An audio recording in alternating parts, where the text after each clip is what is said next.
Narito po muli si Nurse Dodong at nagsasabing magandang araw po sa inyong lahat.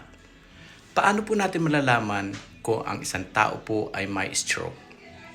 Tandaan po lamang ang katagang be fast. Ito po ang stroke warning. Ang B ay balance, pagkawala po ng balanse at koordinasyon ng isang tao. Ang E, eyes, pagbabago sa paningin.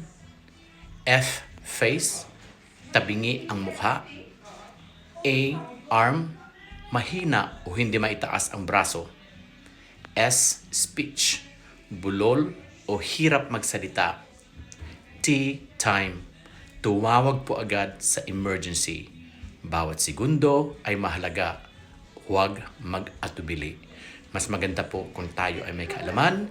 Kung may gusto po kayong pag-usapan, comment, like, follow, subscribe lang po at i-share po natin ito. At pakitangkilikin na rin po natin ang aking YouTube channel at TikTok account, Nurse Dodong.